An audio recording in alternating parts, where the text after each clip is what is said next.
पिता जब घर लौटा तो उसने एक हैरान करने वाला नजारा देखा।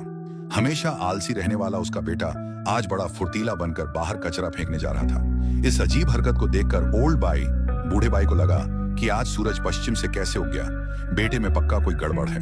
उसने तुरंत बेटे के पीछे जाकर पूछा कि आखिर बात क्या है, और यह सुनते ही उसे ऐसा झटका लगा कि उसके होश उड़ गए। पता चला कि कुछ ही घंटे पहले उसने गाड़ी से टक्कर मारकर एक लड़के की जान ले ली थी। जब वह गाड़ी से नीचे उतरा तो सामने का नजारा देखकर उसके हाथ पांव फूल गए। लड़के के खून से पूरी सड़क लाल हो चुकी थी। पहली बार ऐसा एक्सीडेंट होने की वजह से उसे समझ नहीं आ रहा था कि क्या करे। फिर भी हिम्मत जुटाकर वह देखने के लिए आगे बढ़ा तो उसने देखा कि लड़का अपने मुंह से कुछ बोलना चाह रहा था। उसने सुनने के लिए अपना कान पास लगाया, लेकिन तभी लड़के ने उसके पूरे चेहरे पर खून की उल्टी कर दी। असल में खून लड़के के गले में फंस गया था। उसने जल्दी से उसके गले से खून बाहर निकाला और उसे कृत्रिम सांस देने लगा। इसी बीच लड़के का फोन बज उठा। यह देखकर कि लड़के के पिता का फोन है, टेलर इतना डर गया कि उसकी उठाने की हिम्मत ही नहीं हुई। उसने तुरंत फोन काट दिया और एम्बुलेंस को फोन लगाने लगा, लेकिन ऐन वक्त पर डर के मारे उसे दमे का दौरा पड़ गया। फोन पर दूसरी तरफ से जब पूछताछ की गई तो टेलर चाहकर भी कुछ बोल नहीं पा रहा था, इसलिए वह मजबूरन दौड़कर अपनी गाड़ी में गया और इनहेलर निकाला। जोर जोर से इनहेलर खींचने के बाद उसकी जान में जान आई, लेकिन जब वह दोबारा खड़ा हुआ तो उसने देखा कि आसपास दूर दूर तक कोई इंसान नहीं था। लड़का मर चुका था और इसका मतलब था कि वहां कोई चश्मदीद गवाह नहीं था। उसने फौरन गाड़ी चलाकर वहां से भागने का फैसला किया। रास्ते में वह एक पेट्रोल पंप पर भी रुका, लेकिन पीछे आ रही गाड़ी के डैश कैम और पेट्रोल पंप के कैमरे में यह रिकॉर्ड हो गया कि आज के दिन वही इस गाड़ी को चला रहा था। पेट्रोल भरवाने के बाद मैं गाड़ी भगाकर सीधे घर आ गया। डर के मारे मैंने सबसे पहले अपने शरीर से खून के दाग साफ किए और खून से सने कपड़ों को एक पैकेट में बंद करके कचरे के डिब्बे में डाल दिया। मैं बस मुड़ा ही था कि आप घर आ गए। ओल्ड बाई ने जब यह सब सुना तो उसे लगा कि बेटा तो अब बर्बादी की कगार पर है, लेकिन बहुत सोचने समझने के बाद उसने फैसला किया कि वह अपने बेटे को सरेंडर, आत्मसमर्पण कराने ले जाएगा, ताकि दमे की बीमारी का हवाला देकर टेलर को कोर्ट से कम सज्जा दिलवाई जा सके। पुलिस स्टेशन पहुंचकर ओल्ड बाई ने टेलर को गाड़ी में ही रुकने को कहा और खुद जान पहचान वालों से मिलने अंदर चला गया। लेकिन जैसे ही वह थाने के हॉल में पहुंचा, उसने एक डरावना नजारा देखा। वहां सामने बैठकर रो बिलख रहा पति पत्नी का जोड़ा और कोई नहीं बल्कि इलाके का सबसे खतरनाक और बेरहम गैंगवार चलाने वाला माफिया परिवार था। ओल्ड बाई को तुरंत समझ आ गया कि टेलर ने जिस लड़के को अपनी गाड़ी से उड़ाया है वह इसी माफिया का छोटा बेटा था। ओल्ड बाई के डर के मारे होश उड़ गए। वह तुरंत हॉल से बाहर निकला और अपने इस मुसीबत खड़े करने वाले बेटे को लेकर वहां से 9-2-11 हो गया। अगर उन लोगों को पता चल जाता कि इसका बेटा ही कातिल है तो उनका पूरा परिवार खत्म कर दिया जाता। घर पहुंचते ही ओल्ड बाई ने टीवी पर देखा कि उस गैंग के सरगना ने सरेआम धमकी भरा बयान दिया है। यह सुनकर ओल्ड बाई का दिल और जोर से धड़कने लगा। उसने फौरन टॉर्च उठाई और कचरे के डिब्बे के पास गया। वहां उसने टेलर के एक्सीडेंट से जुड़े सारे सबूतों को फिर से इकट्ठा किया, उन्हें एक थैले में भरा और भारी करने के लिए उसमें कुछ ईंटें डाल दी। फिर गाड़ी पर लगे एक्सीडेंट के निशानों को साफ किया। इस मुसीबत की जड़ बेटे के लिए ओल्ड बाई ने सच में अपना खून पसीना एक कर दिया था। आखिर में वह गाड़ी चलाकर एक पुल पर गया और सारे सबूतों को नदी में फेंक दिया। अब जाकर उसे थोड़ी राहत मिली, लेकिन अभी उसने चैन की सांस ली भी नहीं थी कि गश्त लगा रही पुलिस की गाड़ी सायरन बजाती हुई उसकी तरफ आने लगी। शक से बचने के लिए ओल्ड बाई ने तुरंत अपनी पैंट की जिप खोली और पुल पर ही पेशाब करने का नाटक करने लगा। शुक्र है कि वह बाल बाल बच गया। एक जज होने के नाते ओल्ड बाई अच्छी तरह जानता था कि सबूतों की क्या अहमियत होती है। सिर्फ इतना करना काफी नहीं था, इसीलिए उसने उसी रात अपने एक पुराने दोस्त से संपर्क किया ताकि वह उस गाड़ी को ठिकाने लगा सके। उसका वह दोस्त भले ही ब्लैक अश्वेत था, लेकिन उसकी पहुंच बहुत ऊपर तक थी। उसने एक भ्रष्ट पुलिस वाले को फोन किया और उस पुलिस वाले ने आगे एक ब्लैक गैंग को बोल दिया। गैंग के दूसरे नंबर के सरगना लिटिल मो ने यह काम अपने एक गुर्गे लिटिल हे छोटू को सौंप दिया।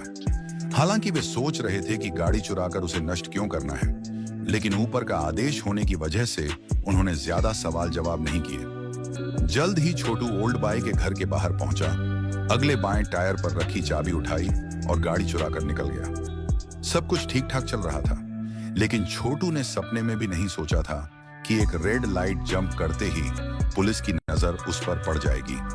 काला आदमी देखकर पुलिस वालों ने तुरंत बंदूकें तान दी, उसे गाड़ी से खींचकर निकाला और दीवार से सटाकर उसकी तलाशी ली। हालांकि तलाशी में उन्हें ड्रग्स, पाउडर जैसी कोई चीज नहीं मिली, लेकिन छोटू के फोन में कबाड़ खाने स्क्रैपयार्ड का रास्ता खुला हुआ था, जिससे पुलिस को पक्का शक हो गया कि यह कोई गलत काम कर रहा है और वे उसे पूछताछ के लिए थाने ले आए। जल्द ही ओल्ड बाई के पास फोन आया कि आकर अपनी गाड़ी ले जाओ। यह सुनते ही उसका सिर चकरा गया। वह तो सोच रहा था कि प्लान एकदम पक्का है, लेकिन ऐन मौके पर सारा खेल बिगड़ गया। ओल्ड बाई को गाड़ी सौंपने वाली एक महिला अधिकारी जांचकर्ता थी, जो ओल्ड बाई के जज वाले दिनों की पुरानी पहचान वाली थी। उस महिला पुलिस अधिकारी को इस चोरी के मामले में कुछ अजीब लग रहा था, क्योंकि चोर के पास न सिर्फ गाड़ी की चाबी थी, बल्कि वह सीधे कबाड़ खाने जा रहा था, जो कि गाड़ियों को ठिकाने लगाने की सबसे सही जगह है। इन सवालों का जवाब देते हुए ओल्ड बाई ने अपने जीवन भर के तजुर्बे का इस्तेमाल करके उस महिला अधिकारी का ऐसा ब्रेन वॉश किया कि उसे लगा कि वह खुद ही ज्यादा सोच रही थी। लेकिन जैसे ही गाड़ी गोदाम से बाहर निकली, उसके निचले हिस्से चेसिस में फंसा हुआ एक पुर्जा स्पीड ब्रेकर के झटके से टूटकर नीचे गिर गया। ओल्ड बाई यह देखकर सन्न रह गया, क्योंकि वह पुर्जा माफिया के बेटे की मोटरसाइकिल का था। पुलिस ने फौरन गाड़ी की बारीक जांच की और साफ हो गया कि इसी गाड़ी से एक्सीडेंट हुआ था। पर गनीमत यह रही कि पुलिस का पूरा शक अब छोटू पर ही टिक गया था। इधर छोटू अभी भी पूरी तरह हैरान परेशान था और उसे अंदाजा भी नहीं था कि मामला कितना गंभीर हो चुका है। कुछ भ्रष्ट पुलिस वाले छोटू को एक सुनसान गोदाम में ले गए, उसे जमीन पर बांधा और बेरहमी से 3rd डिग्री टॉर्चर करने लगे।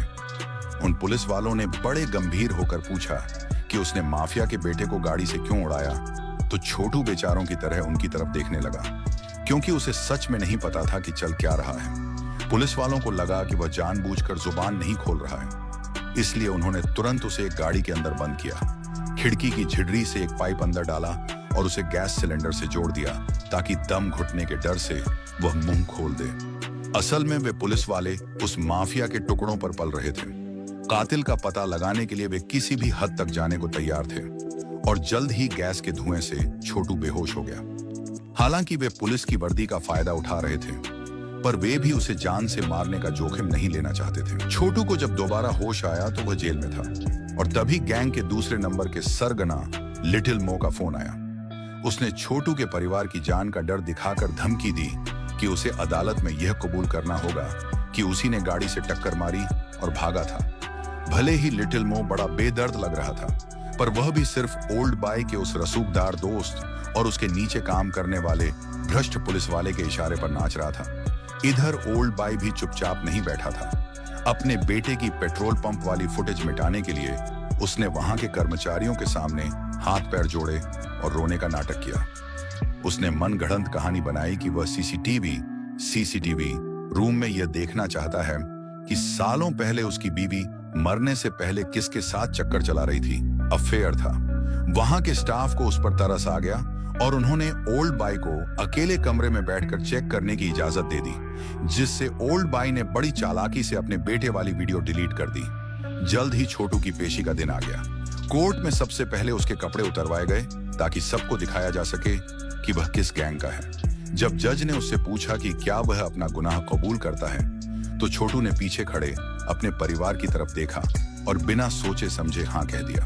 सुनवाई खत्म होने के बाद छोटू की बूढ़ी माँ ने ओल्ड बाई का पल्लू पकड़ा और मदद की भीख मांगी, क्योंकि दूर दूर तक सब जानते थे कि ओल्ड बाई एक ईमानदार और न्यायप्रिय जज है, और माँ को पूरा यकीन था कि उसका बेटा ऐसा नहीं कर सकता। ओल्ड बाई ने लाचारी जताते हुए कह दिया कि वह कुछ नहीं कर सकता। अगर उस बूढ़ी माँ को पता चल जाता कि उसका बेटा ओल्ड बाई के घर के पाप को अपने सिर ले रहा है, तो वह वहीं उसका गला घोंट देती।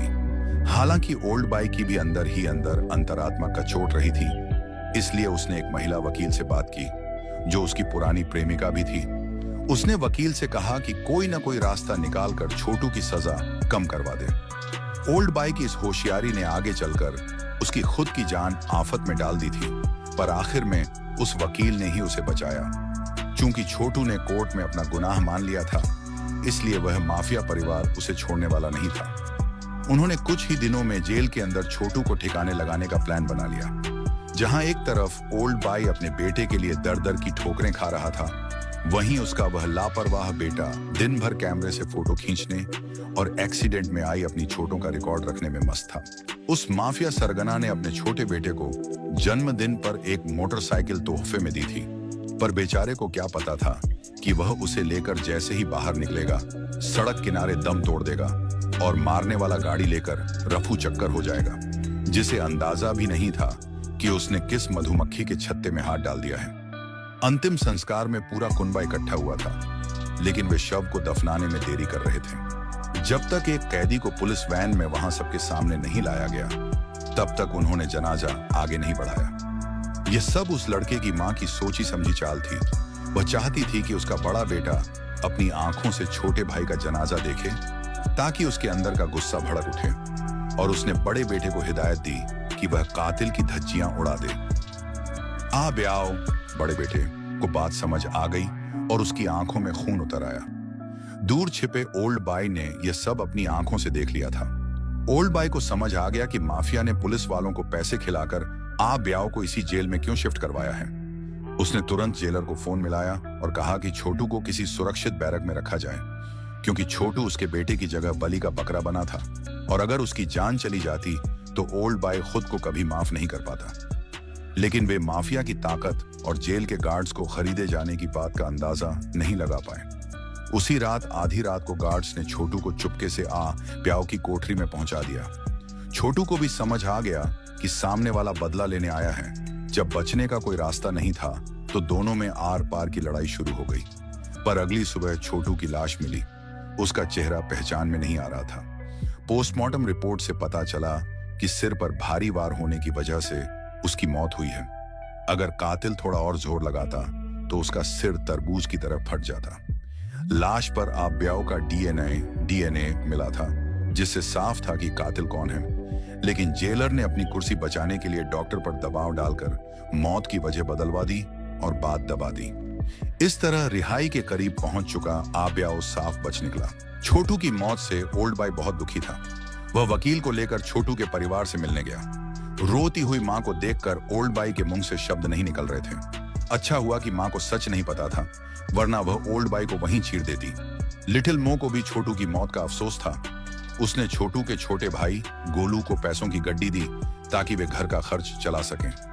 लेकिन उसी रात जब गोलू सामान खरीद कर घर लौटा तो एक भयानक धमाके में उसका पूरा परिवार मारा गया।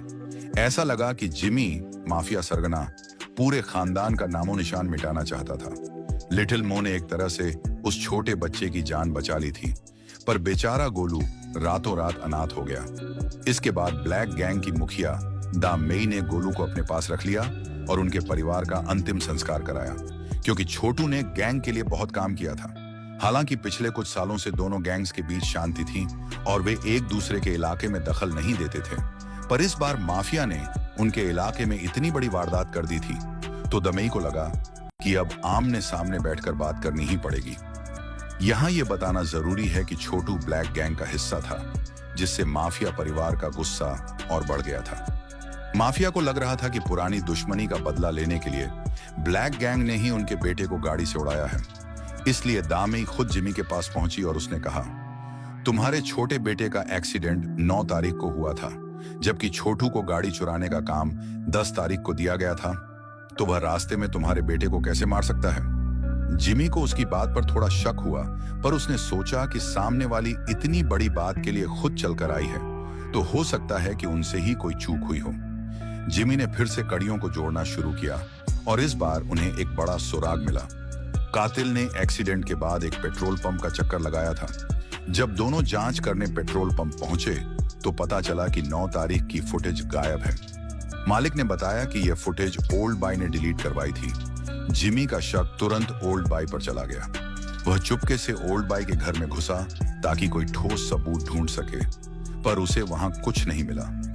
लेकिन जब वह वॉशरूम जाकर निकलने वाला था तो उसकी नजर वहां रखे एक इनहेलर पर पड़ी, जो हूबहू वैसा ही था जैसा उसके बेटे के एक्सीडेंट वाली जगह पर मिला था। जिमी को लगा कि ओल्ड बाई को ही दमे की बीमारी है और पेट्रोल पंप की फुटेज मिटाने की बात को मिलाकर उसने पक्का मान लिया कि ओल्ड बाय ही असली कातिल है। इसी बीच ओल्ड बाय बाहर की मुसीबतों में बुरी तरह फंसा हुआ था।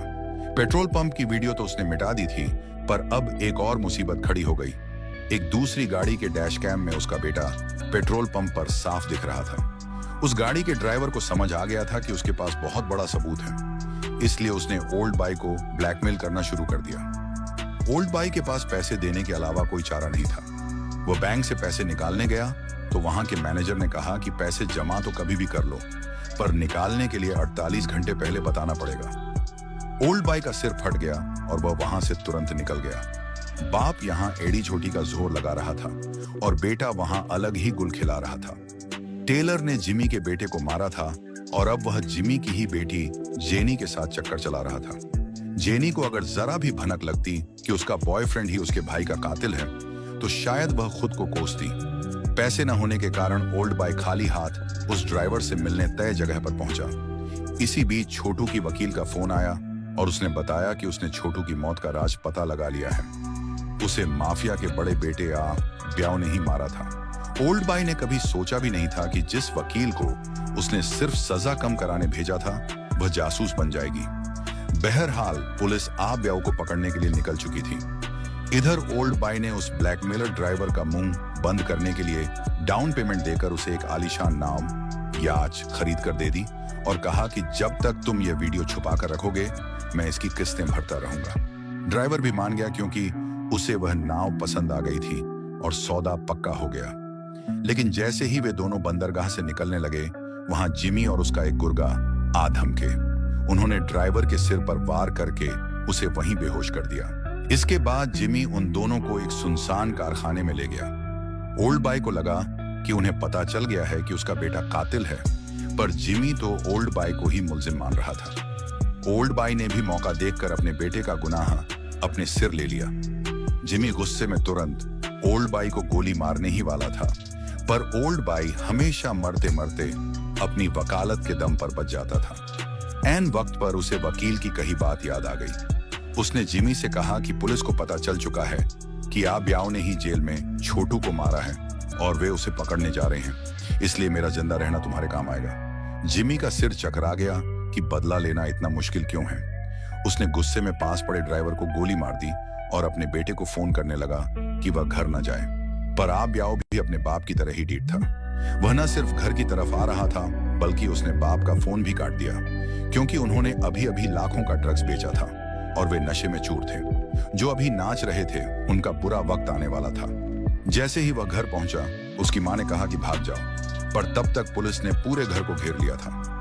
ब्याव तो पकड़ा ही गया, साथ ही उनके लाखों रुपये भी जब्त हो गए, यानी पुलिस के लिए मुफ्त की कमाई हो गई। इधर ओल्ड बाय और उस गुर्गे ने लाश को ठिकाने लगाया और ओल्ड बाय ने कारखाने में ठंडे पानी से अपने बदन का खून साफ किया। इस बूढ़ी उम्र में उसे ये सब पाप देखने पड़ रहे थे। उस नालायक बेटे के लिए उसने क्या कुछ नहीं किया। घर लौटकर उसे ऐसे बर्ताव करना था जैसे कुछ हुआ ही न हो और मुस्कुराकर बेटे का स्वागत करना था। जल्द ही ब्याव के केस की सुनवाई शुरू हुई। कोर्ट में ओल्ड बाय के लिए उसे बेगुनाह साबित करना नामुमकिन जैसा था, क्योंकि सब जानते थे कि जिमी का बड़ा बेटा ब्याव कितना बड़ा अपराधी है। ऊपर से छोटू ने अपनी जान दे दी थी और उसके पूरे परिवार का खात्मा हो गया था। ओल्ड बाय का जमीर भी उसे कचोट रहा था, लेकिन अपने बेटे को बचाने के लिए ओल्ड बाय अंधा हो चुका था। उसने सबसे पहले बाहरी लोगों का कोर्ट में आना बंद कराया और आदेश दिया कि फैसला जो भी हो, कोई भी बाहर इसकी चर्चा नहीं करेगा, वरना वह सख्त कार्रवाई करेगा। इसके बाद उसने एक्सीडेंट के वक्त उस छोटे लड़के की आखिरी फोन कॉल की रिकॉर्डिंग कोर्ट में सुनाई, ताकि झूरी के दिलों में हमदर्दी पैदा की जा सके। उसने झूरी को गुमराह किया कि छोटू ने ही ब्याव के भाई को मारा था और जेल में भी वह ब्याव को मारने आया था, पर ब्याव ने आत्मरक्षा सेल्फ डिफेंस में उसे मार दिया। लेकिन तभी ओल्ड बाय का बेटा बिना बताए चुपके से कोर्ट रूम में आ गया और उसने वह रिकॉर्डिंग सुन ली। इसे सुनते ही टेलर को उस रात का पूरा मंजर याद आ गया। पछतावे और खौफ के मारे उसे फिर से दमे का दौरा पड़ गया, इसलिए वह इनहेलर खींचने बाहर चला गया। तभी जिमी भी अपनी रोती हुई बीवी को दिलासा देने बाहर आया, पर अगले ही पल उन दोनों को समझ आ गया कि असली कातिल कोई और नहीं बल्कि ओल्ड बाय का बेटा ही है। जल्द ही कोर्ट की कार्यवाही खत्म हुई और ओल्ड बॉय ने अंतिम फैसला सुनाया। इस फैसले से कोई खुश था तो कोई गुस्से से लाल